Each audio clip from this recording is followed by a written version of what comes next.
તો આજે આપણે જોઈશું સૂર્યનારાયણની વ્રત કથા. એક જંગલમાં સૂર્યનારાયણ તેમની મા સાથે રહેતા હતા. તેઓ કુંવારા હતા. એક દિવસ તેમણે માને કહ્યું, "મા, મારે પરણવું છે, કોઈ છોકરી સાથે મારો વિવાહ કરો ને." ત્યારે માએ કહ્યું, "આ અવાવરા જંગલમાં આપણી વગર કોઈ રહેતું નથી, તો હું તારા લગ્ન કોની સાથે કરું બેટા?" આથી સૂર્યનારાયણે જણાવ્યું, "મા, આ જંગલમાં એક રાણી નામની સ્ત્રી રહે છે, જેમને રન્નાદે નામની પુત્રી છે. તે મારા માટે બધી રીતે યોગ્ય છે, તો તું મારો વિવાહ એમની સાથે કરી દે ને." સૂર્યનારાયણની મા રન્નાદેની માને તેના ઘરે ગયા અને સૂર્યનારાયણ માટે રન્નાદેની માંગણી કરી. ત્યારે રન્નાદેની માએ સ્પષ્ટ ના પાડી દીધી. આ વાત સૂર્યનારાયણને જાણ થઈ ત્યારે તેમણે એમના માને કહ્યું, "મા, આજે રન્નાદેના મા આપણે ત્યાં તાવડી માંગવા માટે આવશે, ત્યારે તું એક શરત મૂકજે. જો હું તમને તાવડી તો આપું, પણ જો આ તાવડી તૂટી જશે તો તમારી દીકરી રન્નાદેના લગ્ન મારા પુત્ર સૂર્ય સાથે કરવા પડશે." સૂર્યનારાયણના જણાવ્યા મુજબ રન્નાદેની માતા તાવડી લેવા માટે આવ્યા. ત્યારે સૂર્યનારાયણે કહ્યું એ મુજબ શરત મૂકી, જે રન્નાદેની માએ કબૂલ રાખી. તાવડી ઘેર લઈને ગયા. ત્યારબાદ તાવડીનું બધું જ કામ પતી ગયા બાદ રન્નાદેની મા જ્યારે તાવડી લઈને સૂર્યનારાયણના ઘરે પરત કરવા આવતા હતા, ત્યાં જ રસ્તામાં બે સાંઢ લડતા લડતા રન્નાદેની માતા સાથે અથડાયા. આથી તાવડી નીચે પડી ગઈ અને ફૂટી ગઈ. તરત જ રન્નાદેની માતાને સૂર્યનારાયણની માતાએ કરેલી શરત યાદ આવી,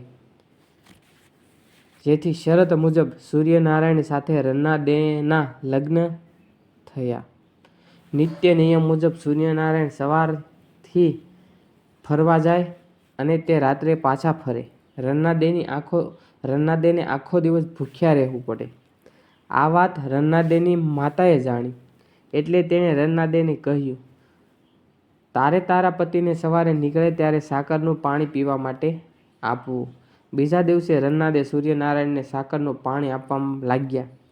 ત્યારે સૂર્યનારાયણે તે લેવાની ના પાડી અને કહ્યું, "રન્નાદે, આ પૃથ્વી ઉપર દરેક જીવનનું હું પૂરું ન કરું ત્યાં સુધી હું કંઈ જ લઈ શકતો નથી."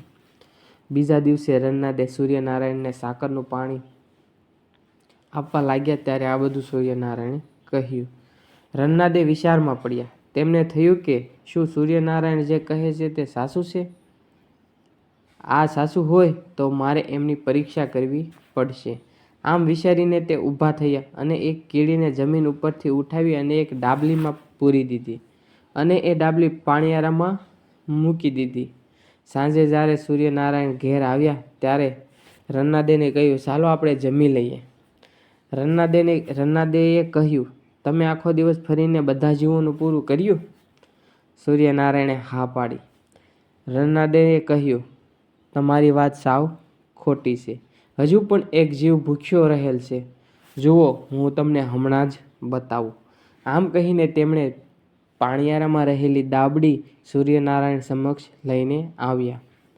પછી આ દાબડી ખોલીને સૂર્યનારાયણને બતાવવા જતા હતા ત્યાં તેમણે પોતે જોયું કે તેમના ડાબલીમાં એક ચોખાનો દાણો પડી ગયો હતો.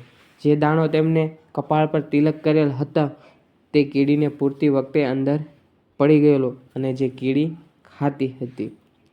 સૂર્યનારાયણ તરત વાત સમજી ગયા અને બોલ્યા, "જોયું ને, કીડીથી માંડીને કંજર સુધી બધાને મેં તૃપ્ત કર્યા છે. આજે તમે મારા પર શંકા કરી, તેથી હું તમને શ્રાપ આપું છું.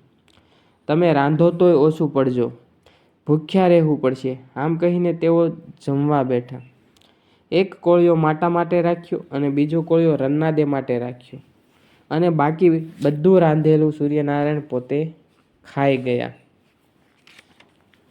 આમ હંમેશ માટે સૂર્યનારાયણ જમવા બેસે ત્યારે બધું જ ખાઈ જાય, માત્ર 2 જ કોળિયા બાકી રાખે. એમાંથી એક કોળિયો રન્નાદે ખાય અને એક કોળિયો સૂર્યનારાયણની માતા ખાય. આવું કેટલાય દિવસ સુધી કર્યું. એક દિવસ સૂર્યનારાયણે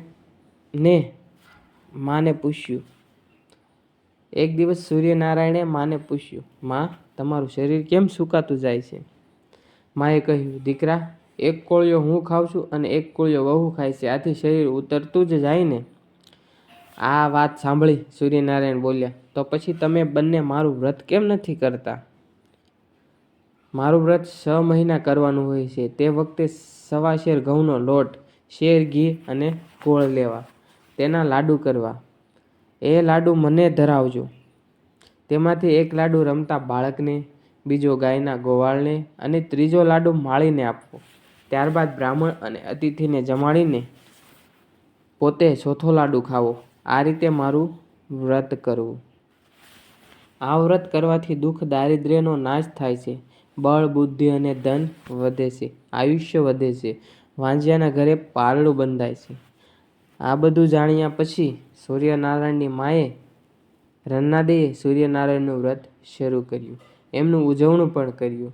તે વખતે અતિથિ તરીકે વનમાં ફરતા ફરતા રામ અને લક્ષ્મણ આવી ચડ્યા. તેમને જમવા માટે બેસાડી દીધા. જમીને રામ લક્ષ્મણ પોતાની કુટીર પર આવ્યા. હવે સૂર્યનારાયણના વ્રતના લીધે તમને કોઈ પણ જાતનું દુઃખ ન રહ્યું. સીતાજી પણ આ વ્રત કરતા હતા, એટલે સૂર્યનારાયણની વાર્તા કોને કહે અને શું જમે? આથી રામની સૂચનાથી તે વનમાં એક રબારણ રહેતી હતી. એમનો છોકરો મરી ગયો હતો, એટલે એ ભૂખી હતી. સીતાજી એની પાસે ગયા અને તેને વાર્તા કહી સંભળાવી અને તેનો દીકરો જીવતો થયો. પોતાનો દીકરો જીવતો થયો એટલે રબારણે પણ પોતે સૂર્યનારાયણનું વ્રત લીધું. તો અહીંયા સૂર્યનારાયણના વ્રતની કથા પૂર્ણ થાય છે. તો સમાપનમાં સૂર્યનારાયણનું વ્રત જેમ સૌને ફળ્યું એવું વ્રત કરનારને ફળજો. અને છેલ્લે જય 3 વાર, જય સૂર્યનારાયણ, જય સૂર્યનારાયણ અને જય સૂર્યનારાયણ. જ્યાં સુધી વાત હોય ત્યાં સુધી પણ જય સૂર્યનારાયણનો જાપ કરતો રહેવો. જો મિત્રો વિડીયો પસંદ આવે તો લાઈક, શેર અને આપણી ચેનલને સબસ્ક્રાઈબ કરવાનું ભૂલશો નહીં. આવી જ ધાર્મિક વ્રત કથાઓ સાથે આપણે રોજ મળતા રહીશું. તો કઈ વાર્તા આગળ કહેવી એમના માટે જરૂરથી કોમેન્ટ કરી અને સજેશન આપજો.